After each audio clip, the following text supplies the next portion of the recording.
Yeah. The words say they know me at Bank of America. Got a bank and it's not in America. Got a bank and it's not in America. Got a safe and we just had to bury you. I be flipping it like an aerial. Random people. Mm. Hey, look, this is perfect. It is fitting. That is BOA by your boy T Stead. But the lyrics say they know me at Bank of America. Got a bank, but it's not in America. Got a safe and we just had a burial because my little brother, my guest for tonight on the set, Rashawn Slater. How you doing? Man, I'm doing great. It's an honor to be here, T Stan. I appreciate you. Yeah, I'm doing good. Well, that's great, man. That is great. I'm sure you are doing well. Sure the family is everyone is doing well, man. Well deserved for sure. Thank you. Not gonna beat around the bush. You you broke the bank yesterday. You broke the internet. Signed a 4-year, $114 million deal with the LA Chargers, the richest, the highest paid offensive lineman in NFL history.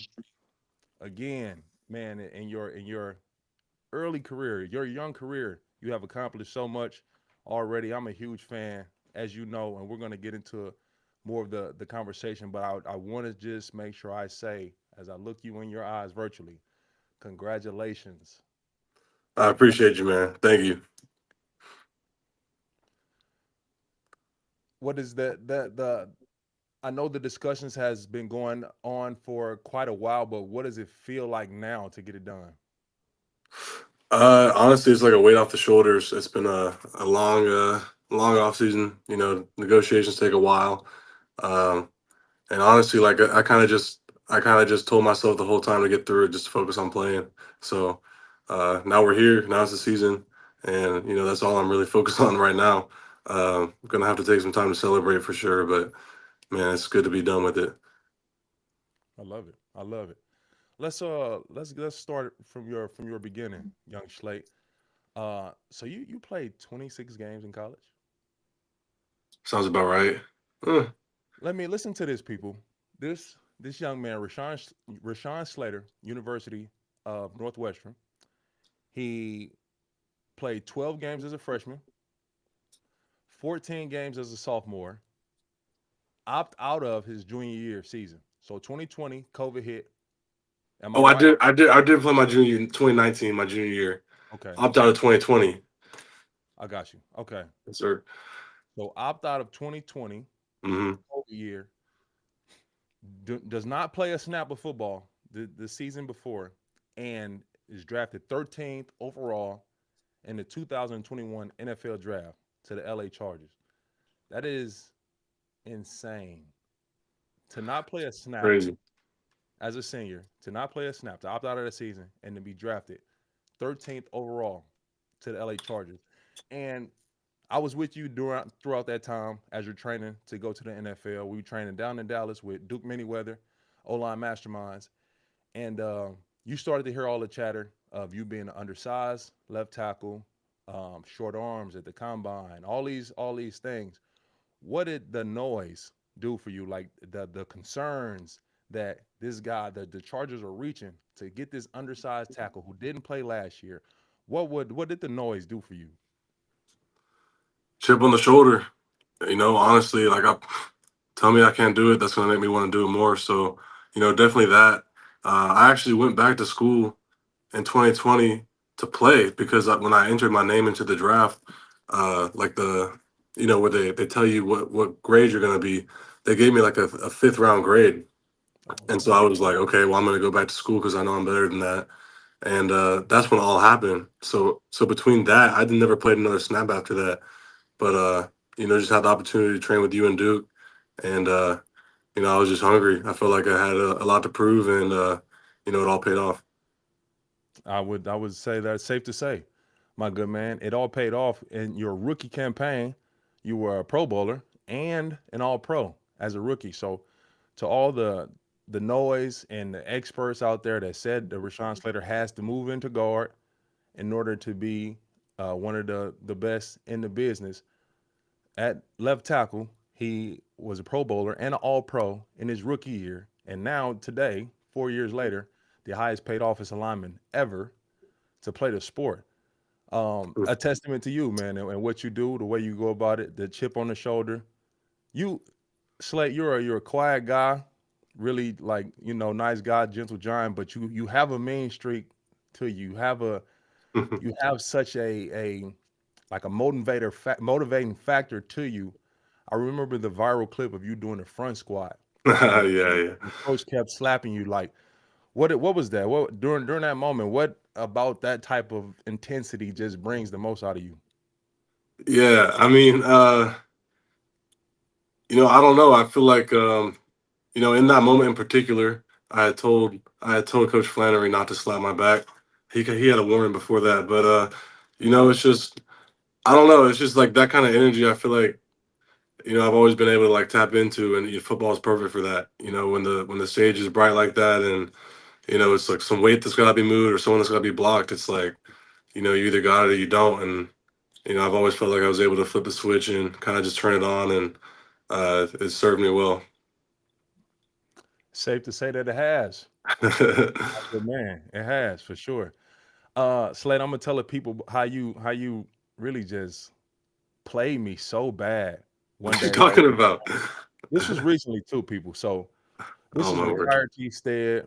I'm down 35 pounds, 40 pounds, and I'm doing my old man workouts.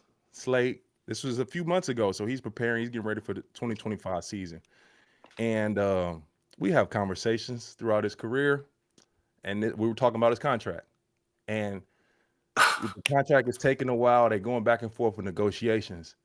And I'm asking a couple questions. All right, Slate, where y'all at? What's the number looking like?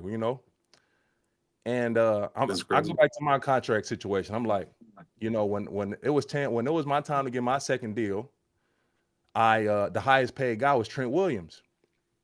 Trent Williams getting like 13 and a half a year. And through my contract negotiation, the New Orleans Saints had got to 13. So I was the second highest paid offensive lineman ever. And I told my agent, I'm like, don't go back. Don't send nothing else back. I'm taking that deal. Boom. He was pissed. He wanted to try to go and let's be the highest paid ever. You can't undo that title, all that. He gave me the whole spiel. I was scared because I had no Pro Bowls like Slade. I had no All Pros like Slade. And I'm just like, man, I need to get this deal done. So it brings me back to the point where Slade really slapped me in the face while we No, it was not like while we that. training. He said, so we talking about the deal. I'm like, man, just go ahead, man. Take the deal. It's all right. You be the, third, highest, fourth. It don't matter. You can. He said, when were you ever the highest paid? No, that's not how it came out. That's how I heard it. That's how I heard. So when were you the highest paid? So you can't tell me. You don't know. You hadn't been in this position. I'm like, damn, Slade, I did okay in my career. You I'm did. Great career. No, no disrespect, Teron. I just oh I man. had I had been through that scenario so many times, like with my agent, like since I got drafted, like that's just how the market goes. The cap goes up, and that's just kind of the vision I had. I But got you. no That's disrespect, he all said good. you're the It's all goat. good, man. It's all good. Well, it brings me to my question. So 28.5 a year. It's the highest ever, right? You surpass Tristan Wirfs, you surpass Panay Sewell. What was it important to get that title and why was it important to get that title? Was it important to get the title? I'll be honest with you. As crazy as it sounds, money has like never been the motivating factor for me.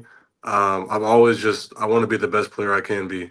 Like I want to reach that ceiling of whatever my physical potential is, and it was never about the money. With that being said, this is a violent game. There's injuries. There's all that, and so it was important to me that I take away financially the most from my career as possible, right? So just kind of studying the markets and how it goes, like it was definitely saw an opportunity. It definitely seemed like it was kind of the right thing to do. to go for. So went for that. But now more than ever, I'm trying to be the best I can be, and I feel like I still haven't played my best ball yet. For sure. And you've earned it, Slate. Every goddamn dollar. You've earned it through work, through actually going to get it. And I will even go this far to say, because I can say as a retired player, you're still active. I strongly believe as the next guy up, the next guy to get paid, you have to continue to push the ceiling. Hmm. You have to. It's not just about you. So you didn't sign this deal to be the highest paid offensive lineman just for Rashawn Slater and the Slater family. This is bigger than you. So the next ones up, who's ever in line next to get that deal, they got to go to your deal first. All right, I got to beat that. You know what I mean? Because I think we need to carry that as Oh players. yeah, yeah. It's, We it's a need to go the responsibility. opposite way. Right. Yeah, drive it up. It's good for everybody. For sure, for sure. And I want to make sure people know that. Like it's the market. It's the market. It's real estate market, same thing. Like you want to be the highest household on the block. So now this is the comps. This is the comps now. You got to go off the comps. It's the same. Okay, let's get to your squad. LA Chargers. I'm not a fan of you guys. That's okay to say. We got a little beef, but that's all right. But I want to talk about your offensive line specifically. It's a lot invested into you guys up front. Four former first round picks, Oh yeah. four former first round picks on that offensive line. You guys have done nothing but improve since you've entered the league. I know Joe Alt is just now going into his second year. He was great in his rookie season. You bring Mekhi Becton over, who just won a Super Bowl with the Philadelphia Eagles. Can this Chargers offensive line compete with the Philadelphia Eagles, the Detroit Lions as the best offensive line in the NFL in this season? Hell yeah. If you ask me, like, that's the goal, that's the vision, that's the standard we all hold ourselves to. That's one of the good things. Not only do we have like first round picks and talent, like you said, but we're all competitive as hell. And that's what we talk about. Like being up there with one of those O lines, especially, under Greg Roman, trying to run the football, and with Justin Herbert obviously protecting him so he can do his thing. So um yeah, we got a big responsibility. And that's kind of our identity is that we're chasing that. I love it. I love it. And you guys more of investment into this offensive line and running game with the first round pick, Omarion Hampton out Oh of yeah. out of North Carolina. So four first round picks up front. You got a first round running back behind you guys, and a first round quarterback, Justin Herbert. Is this offense? Does this LA Chargers offense put fear in opposing defenses in 2025?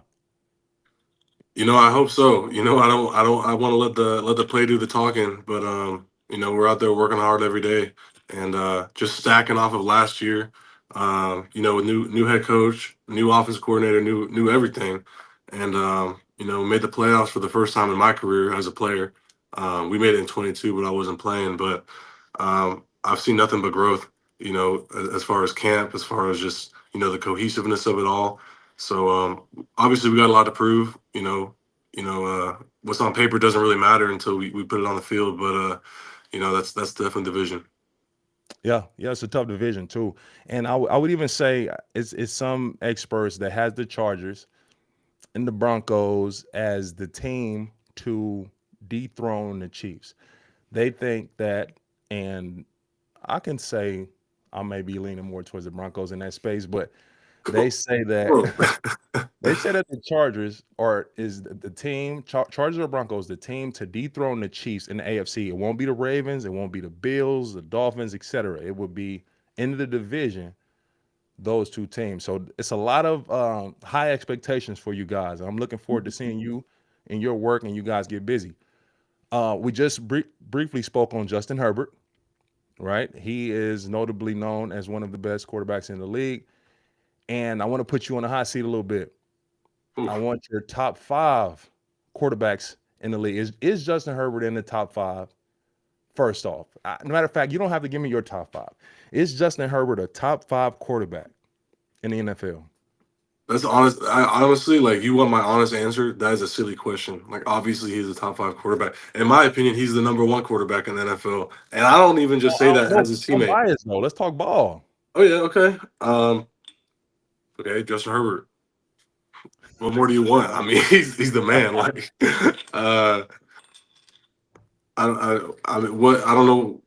All right, so look, they give me flack, and when I say the same about Tua Tagovailoa, I strongly feel like he is that. He does special things with the football. He's a leader. He can make plays that very few people on earth can do. You feel the same way about Justin Herbert, but these two both battle the same narrative. They battle the same questions. Can they win in the playoffs? Can they win the big games? So when we talk top five quarterbacks, Patrick Mahomes, Lamar Jackson, Joe Burrow, Josh Allen, Jalen Hurts, those guys have more playoff success than Tua and Justin Herbert. I strongly believe Tua is a top five quarterback. And I think this year the world will get a chance to see it unfold. Sounds like you're thinking the same about your guy. Yeah, of course. I'm as someone who sees how he comes to work every single day, and just even the toughness, the talent, yeah, the leadership, yeah, the toughness. I don't think that gets talked about enough. I I give you that. remember in I remember in 22, we were playing in Kansas City Thursday night football early in the season. Um, he like fell on someone's helmet and his rib was like sticking out, like the cartilage got messed up, and so his rib Damn. like, and he just got up. I don't even know if he missed any plays, but he just got back in the game and led a 2-minute drive. We almost won that game, and he made some amazing throws on that. And then he goes on to play the rest of the year. Doesn't say a word, no complaints. Um, and it just I've never really been around a player like that was like so just doesn't blink and is you know I have absolute faith in the man. And yeah, I mean, what did Peyton Manning have playoff wins like in the first 5 years of his career? Like I think Are you it's calling him low. Peyton Manning? You calling Justin Herbert Peyton Manning? I'm just saying let's not I'm just say saying, let's though. not talk about playoff wins. Journey's far from over. So I'm No, I'm definitely excited to play with him, and it's an honor. I love that, Slate. I love the journey is far from over. And yeah, I get it. I get it. You bring up Peyton Manning, and as great as we know him to be, what was his early success in the play? I get it. I get it. He's not Peyton Manning on this. All right. He's just Herbert. True. That is true. That's true. I'm a fan of the guy, man. He's a he's the prototype. He's what you would want to see from your quarterback, like size, speed, stature, ability, toughness, grit. It's just time to start winning those big games and playoff games. Um, and I think that time is coming for you guys. I think tour time is coming this year. Y'all's in a couple years. Okay. Slate, I heard that. the Yeah. people love lists. I got two more things for you, and then I'm gonna let you go. I know you're in camp, man. I truly appreciate you jumping on the set, guys, for the first time. We are live at the set with T Stead. Okay, Slate, people love lists. That's like the big thing. So with you being the outstanding left tackle, I want to know your top five defensive ends for 2025. Who are the top five guys in the league, the hardest to block, the most feared in 2025? Um, you know, you gotta give props to the great ones. Obviously, in my opinion, right now, number one would have to be Miles Garrett. Just that, he's got it all: skill, size, speed, strength, power. And he's just smart. He knows how to play ball, high level. He knows how to plan his moves and all that. So, he's up there for sure. I also think Daniil Hunter's had to be up there. Mm, love it. He's he's Yep. been playing good ball, and he's unconventional too. Um, doesn't really do things that you would normally expect. He's very unconventional, just as far as the way he moves and things like that, which I think definitely plays to his hand a bit. Um, got a lot of respect for Max Crosby, divisional opponent. Okay. Um, Okay. you know, I don't know. I'm trying to think of who else to put in You there. got Aiden Hutchinson, Trey Hendrickson, TJ Trey Watt. Henderson, I'll throw Trey in there for sure. Okay. It's the productivity, he's a tough player to go against. Facts. Yeah, as you know. Um, uh, Yeah, he's tough. You know, he's strong. He's got speed. He can bend a lot better than you think. And I think he's been the sack leader for like the past 2 or 3 years, maybe. Yep. Um, haven't had a chance to go against Hutch much, so I can't really speak on that. He Same with nice, guys man. like TJ. He nice.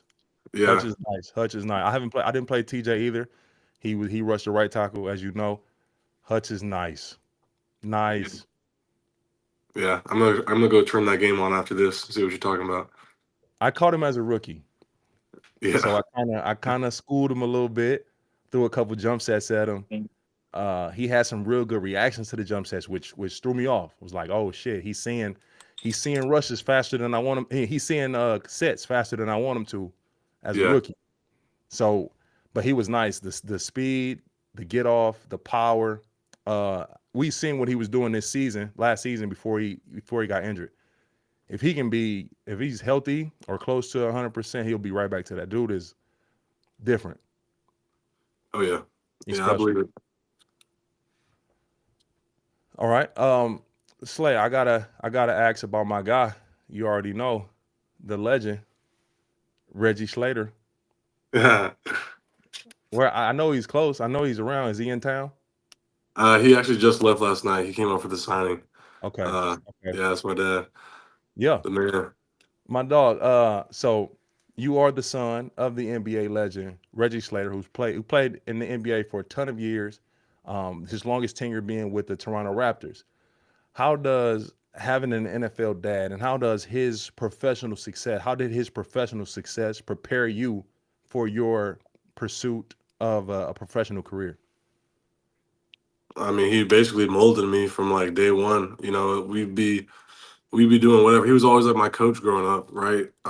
You know, basketball, baseball, like things like that. But honestly, it wasn't even that. It was just sitting with him. You know, we're at dinner table and he's just talking, and you know, he's telling me about like investing in your body and being a professional, taking care of business, being consistent. Like, How young? How young did those conversations start? I mean, as long as I can remember, I was probably like 10 years Man, old or younger. Like, and yeah, I mean, I always looked up to him, and so I soaked it all in, and it's kind of just how I've tried to live ever since. So I don't think I could overstate how much of an effect that's had on me, and uh, yeah, I love it. You know that's my guy, man. yeah. That's my dog. Shout out to the legend, Reggie Slater. Last one for you, Slate. We have the Protector of the Year, first year that the award exists. So the Protector of the Year is the award that will be presented at the ESPYS to the number one offensive lineman in the NFL for this upcoming season. It's the first year. Shout out to Deion Dawkins for being a huge advocate for it, along with a few others.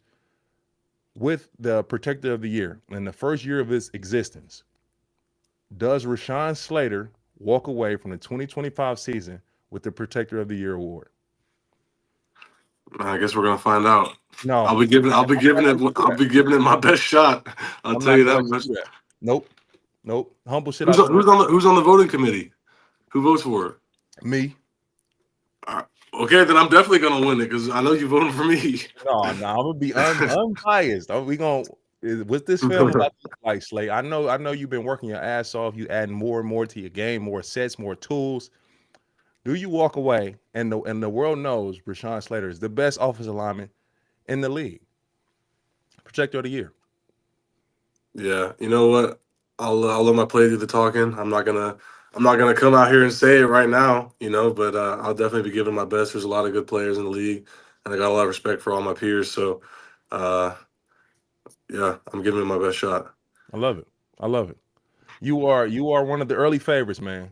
You, Deion Dawkins, Laramie Tunsil, Trent Williams, Dan Moore, Lane Johnson. It's a huge number Hmm. of guys that's playing a position at a very high level. So that it's gonna be hard to do. But I'll be this is my first year out of the league, man. I'm watching the film closely, as you Yeah, know. tune in. I sure will. Slate, I appreciate you, man. Thank you so much for spending this time with me during training camp, man. It's truly an honor. Congratulations, man. You've earned it. Every single dollar, every single dime. and you just got to buy me something good to eat. That's it.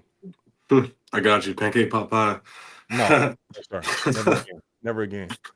All right, T-Stat, I appreciate you, man. Yes, Next sir. time. The young OG, man, the young king, Rashawn Slater, joining the set live.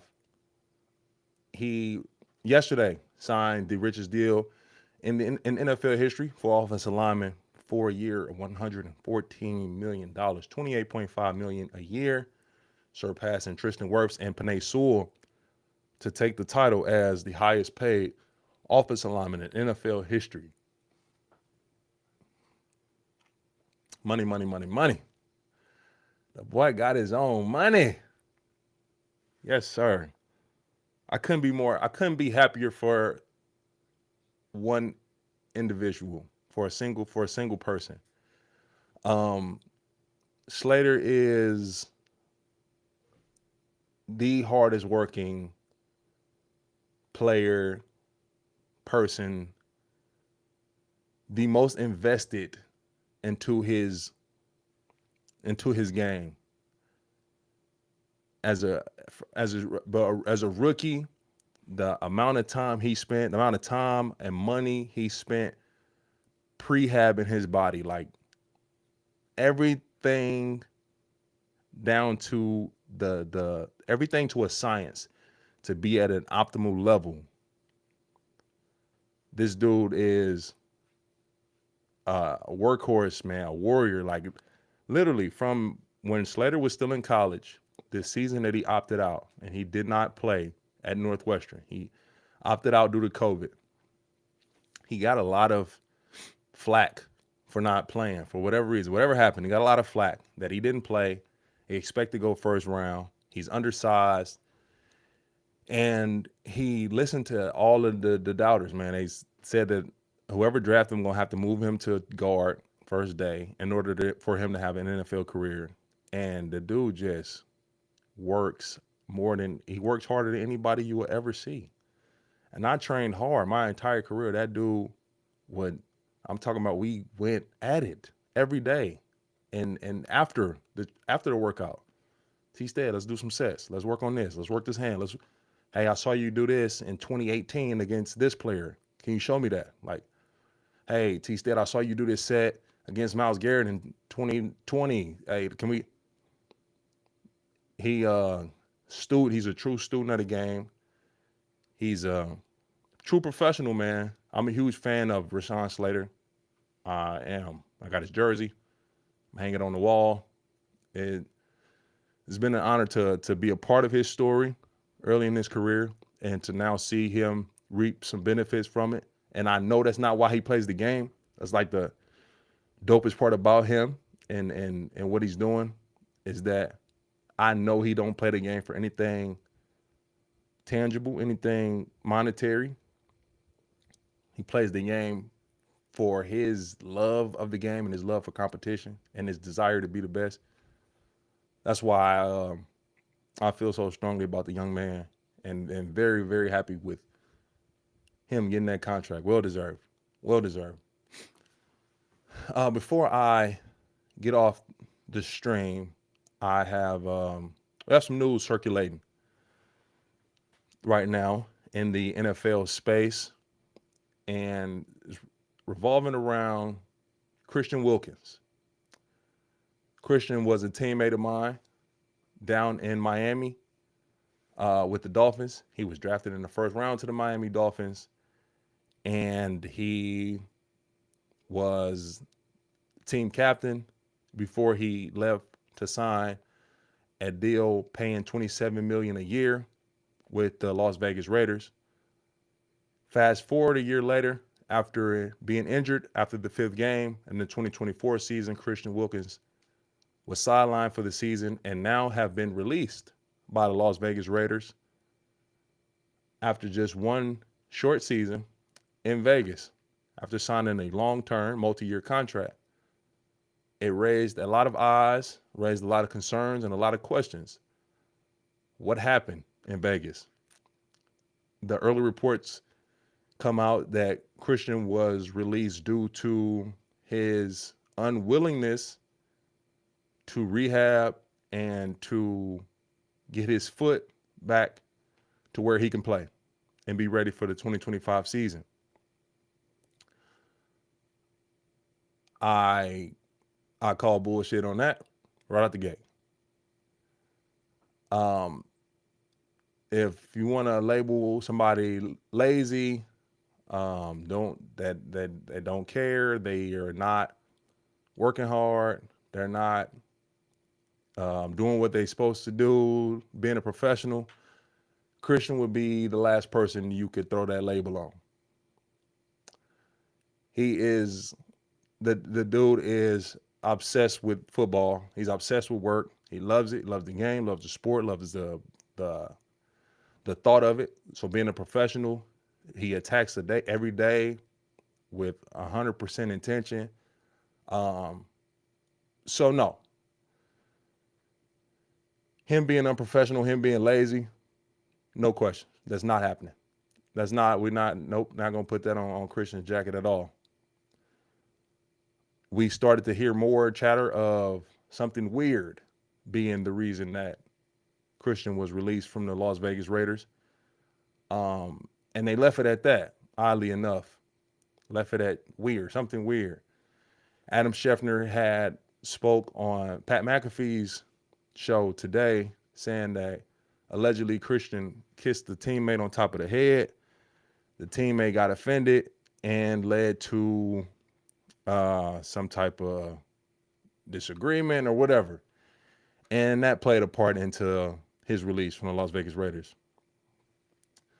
Again, I'm calling bullshit. I don't see that being a reason to release a player that was probably the number one rated free agent last year, the splash free agent signing of the Las Vegas Raiders, signing a multi-year deal for $27 million a year, and to be released after 1 year for a kiss on the top of the head or not wanting to rehab properly. I don't have the facts. I don't have the details. I don't. I do know the person in question, Christian. His work ethic cannot be questioned. It's 1,000% every day. So cannot question his work ethic at all. A kiss on top of the head or whatever that is that Adam Schefter had reported, it doesn't make sense to release a guy that you're paying $27 million a year for anything non-football related. Anything. It's we've seen players that have been on teams for years with a lot more negative publicity, a lot more turmoil surrounding them, a lot more serious allegations that they're facing. So to part ways with a guy that's making $27 million a year from a kiss on the head, or he's not rehabbing properly, it is raising a lot of eyes and question marks. The thing that, for me, as I'm stepping into this media space and onto this side, I hate when people create the narratives out of nowhere, or leave things super vague for speculation. He was released because of something weird. That's it. We have no context. Nope. So if you want to get the real insight, if you have the insight, if you know speak the facts. Don't just say vague statements that you just grabbed out of thin air and let the people create speculation. No, we're not doing that. I'm not doing it. At the set, I'm not doing it. I'm not going to speak on nothing with conviction unless I know for a fact. I talked to Christian yesterday, didn't speak on the situation at all. Just let him know, hey, here for you. You got my support, my brother. I'm sure it's a tough time going through mentally, dealing with injury. That's already hard enough. Getting released from a team, there's so much uncertainty going on in his world. I want to check on him as a brother, as one of my teammates. He hit me back immediately. T-State, I appreciate you. Thank you for reaching out. It means a lot. But until he speaks, and say what's going on his side, or to somebody who else is directly involved, speaks on the other side, everybody else stay out of it. It's the easiest thing to do. Nothing. Stay out of it until what's actually happened is brought to light. Like, we be so quick to immediately react. What's the hot take? Man, I can't be hot takey. I just have a hard time with that, man. Um, I do. I love to get Christian up here so he can speak on the situation if he so choose. If not, that's perfectly fine too. It's tough, man, being just dealing with so many components, and he was in Miami for years, moved his entire family to Vegas, and he's out there for 10 months. And now life moves fast in the NFL. It does. It moves fast in the NFL. Um, but healthy, dog can ball, and he's gonna ball. That's what he's gonna do, and he's gonna get healthy. Yeah, that part is pretty crazy about him not rehabbing and all that. So he'll get healthy, and he'll go out there and ball like he does, man. I'm looking forward to it. Looking forward to seeing what's next in his story. Um, yo, look, I appreciate all you guys for tuning in. The Dive Bar Podcast, always joining me. Come kick it with me. Chuck, fans up. The business in the building. Jose, thank you all, and many, many more. I appreciate you for coming, man. Please like, subscribe, share. I'm trying to grow my channel. We're official now. We got the name, The Set. And before I leave, it's getting a little hot. Before I leave, I want to speak on The Set and how I came to, finalize at that name. The Set it can represent a lot, and it applies to me and my career, because throughout my career, I was known as being a pass protector, and I was known as a guy that changed up his sets, that had a lot of different sets: jump sets, quick set, 45-degree set, up kicks, rock sets. So on this show, The Set, I think it's enough of an umbrella to where I can talk about different walks of football, different avenues of football, different positions. The set, the formation, set HUD, like, it has a lot of application here in football. But also, as I get into other things too, and we bring on other guests from different walks of life and other businesses and industries, the set is it applies to me, but it's still versatile enough to where we can talk on different subjects and touch different topics. So welcome to The Set with T Stead. I appreciate you guys. I am out.